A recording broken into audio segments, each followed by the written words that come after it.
오늘은 우리가 출애굽기 28장에 대해서 좀 살펴보려고 하는데요. 지금 출애굽기 25장부터 40장까지는 엄밀히 말하면 하나님께서 성막과 그 기구들에 대해서 알려주시고 또 그것들을 실제로 제작하는 내용이 담겨져 있습니다. 출애굽기 25장부터 35장까지는 그 성막을 어떻게 제작해야 되고 그 성막에 들어갈 기구의 모양은 어때야 되는지 하나님이 모세에게 이렇게 알려주시는 내용들이 있다면 36장부터 40장까지는 실제로 그 들은 모양대로 이스라엘 백성들이 제작하는 내용이 이렇게 담겨져 있는 거죠. 상황적으로 보면 지금 여전히 시내산 앞에 있는 것이고요. 시내산 위에서 지금 모세가 하나님으로부터 성막과 그 기구들을 어떻게 제작해야 될지 또 기타 여러 내용들에 대해서 듣고 있는 과정입니다. 자, 그 중에서 오늘 출애굽기 28장과 29장은 제사장에 관한 내용이 나옵니다. 오늘 본문 28장에서는 제사장의 의복에 대한 어떤 모양들을 나오고요. 29장은 그 제사장을 어떻게 임명해야 되는지 위임식에 대한 내용이 나오게 됩니다. 그래서 오늘 우리가 특별히 이 제사장과 그의 의복이 어떤 의미가 있는지를 좀 같이 살펴보려고 하는데요. 여러분, 제사장은 어떤 사람일까요? 제사장 하면은 어떤 모습이 떠올리시나요? 오늘날 제사장 하면은 이제 기본적으로는 뭐 목회자나 아니면 교회에서 어떤 하나님의 일을 담당하는 사람들을 연관지어서 생각할 수 있는데 레위인, 어찌 보면 그 제사장은 하나님과 인간 사이에 중보자 역할을 감당하는 자들을 어찌 보면 제사장이라고 할 수 있을 것 같습니다. 하나님과 인간 사이에 서서 그들이 연결될 수 있도록 도와주는 역할을 하는 것이죠. 그래서 이 제사장들은 하나님의 성전을 관리하고 하나님의 성전 기구들을 관리하는 동시에 인간들이 죄를 범해서 하나님 앞에 제사를 드리러 나왔을 때 그 제사를 담당해 주는 그렇게 함으로써 그들의 죄가 하나님 앞에서 사해질 수 있도록 돕는 역할을 하는 것이 바로 이 제사장이라고 볼 수 있습니다. 그러니까 중보자의 역할을 감당을 하는 거죠. 그래서 이 제사장은요, 하나님 앞에 어찌 보면은 인간을 대신해서 하나님 앞에 서 있는 존재들이기 때문에 그들은 하나님 앞에서 구별된 모습으로 있어야 됐고요. 또 하나님 앞에서는 거룩함을 갖추어야 되는 거죠. 그런데 생각해 보시면은 인간이지 않습니까? 죄인이지 않습니까? 본질적으로 거룩하지 못한 존재예요.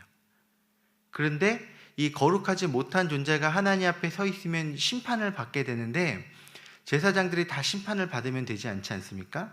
그래서 하나님은 이 제사장들이 거룩해지기 위해서 제사장은 특별한 이러한 복장을 입어야 한다라고 이야기를 하고 있습니다.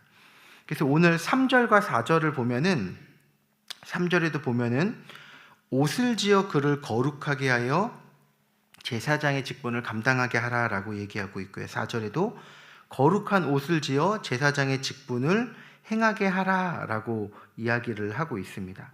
그리고 40절 이후에도 보면은 그들이 하나님 앞에서 직분을 감당할 때 이 옷을 입음을 통해서 그들이 하나님 앞에서 심판받지 않도록 하라라고 되어 있어요. 그러니까 무슨 뜻입니까?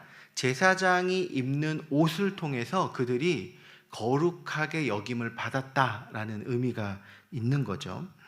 그러니까 이 옷이라는 의미는 그들을 거룩하게 해주는 어떤 장치의 개념으로서 이제 볼 수가 있다라는 것입니다.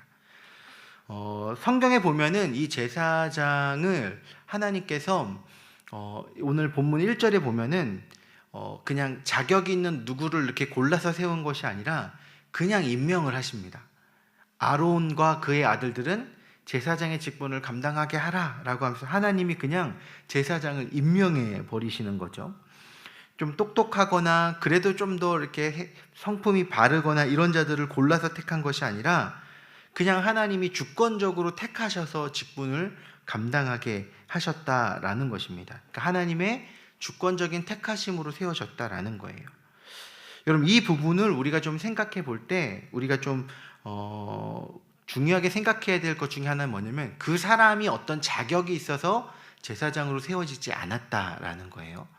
그러니까 제사장의 역할을 감당하는 사람들, 하나님과 인간 사이에 서서 하나님의 어떤 성전과 기구들을 감당하며 그들이 하나님 앞에 설 수 있도록 도와주는 그 자들이 특별한 어떤 자격이 있어서 세워진 것이 아니라 전적인 하나님의 택하심과 은혜로 세워졌다라는 것입니다. 그래서 이 부분을 우리가 생각할 때 직분에 대해서 우리가 좀 이렇게 이해할 필요가 있어요. 목사가 어떤 특별한 자격이 있어서 목사가 된 것도 아니고요. 장로나 권사나 집사나 그가 어떤 특별한 자격이 있어서 된 게 아니라 그 모든 직분들을 감당하는 것은 전적인 하나님의 은혜로 세워진 것임을 기억하면서 겸손하게 하나님의 은혜를 구하며 그 일을 감당해야 된다라는 것이죠. 자, 오늘 본문은 특별히 그런 제사장의 역할을 감당한 것 중에서 그의 의복에 대해서 좀 구체적으로 설명을 하고 있습니다. 이 제사장의 의복이 크게 두 분류로 구분이 됩니다. 첫 번째는 그냥 일반 제사장들이 입는 옷이에요. 이 일반 제사장은 아마 그림이 있으면 좀 이해하기 쉬울 텐데 이 글로만 읽어서는 사실 잘 이해가 되지 않을 텐데 하얀 세마포로 짠 그냥 겉옷 같은 그런 이제 옷을 입습니다. 아까 우리 일반적으로 이렇게 외투를 입고 있다면 이게 통으로 짜여진 그런 옷에 허리띠를 메고 하얀색으로 지어진 그런 것을 입어요. 그것을 여기서는 속옷이라고 부릅니다.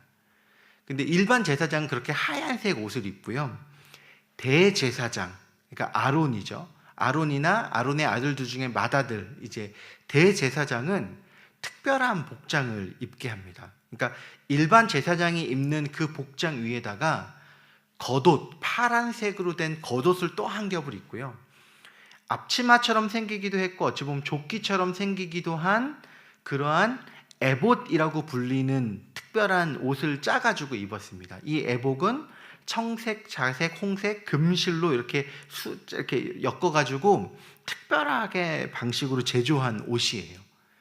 이 에봇을 지어서 이렇게 앞쪽, 뒤쪽으로 이렇게 어깨에 걸쳐서 어찌 보면 앞치마가 앞뒤로 있는 것처럼 생각해 보시면 돼요.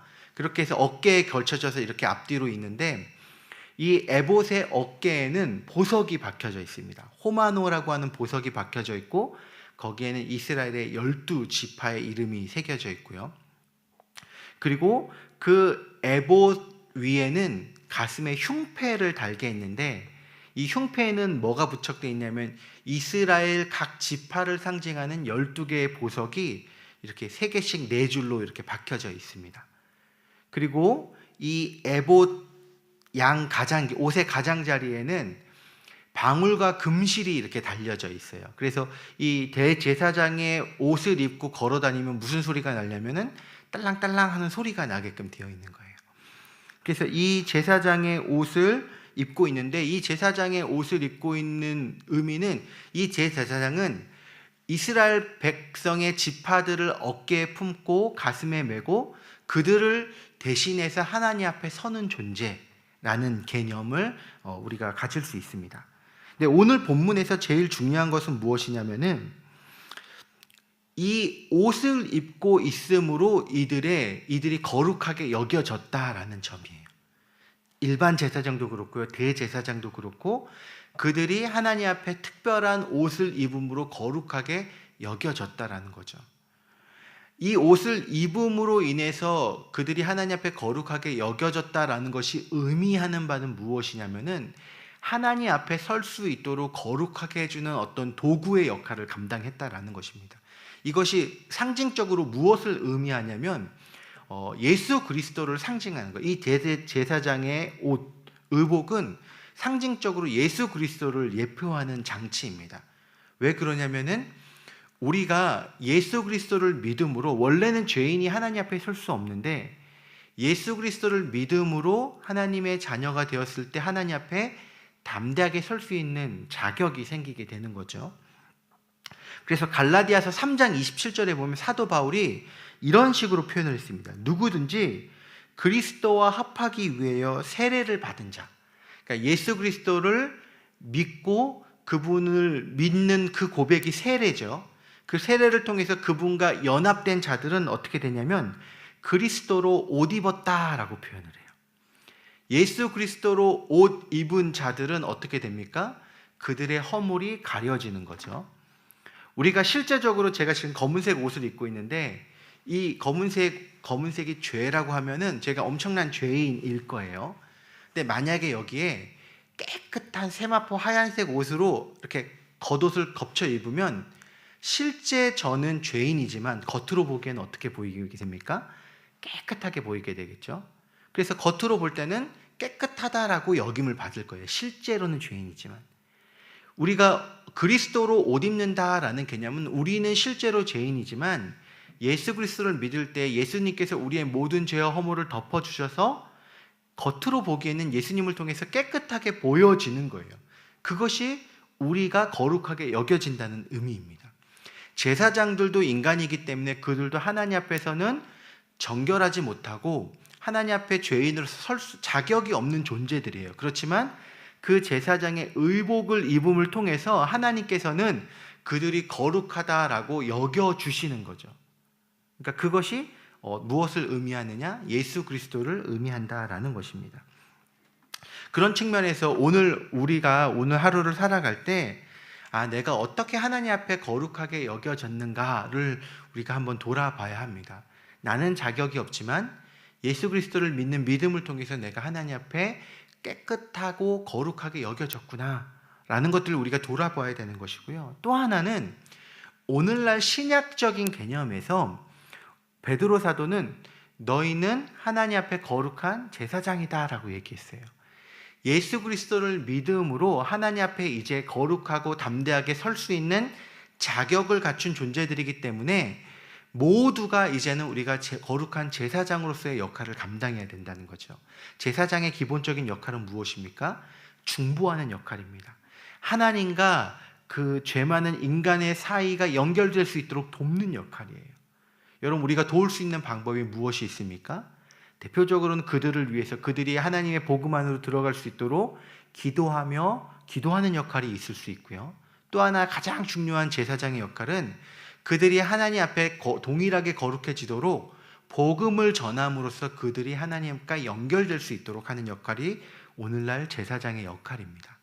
그러니까 이 제사장 자격이 있어서 제사장이 된 것은 아니지만 하나님의 주권적인 은혜로 우리가 제사장으로 부름을 받았고 우리가 예수 그리스도를 믿는 그 순간 우리는 영적인 제사장으로서 하나님과 인간, 죄인들을 연결시켜주는 그 일들을, 그 책무를 감당해야 된다라는 것들을 우리가 기억했으면 좋겠습니다.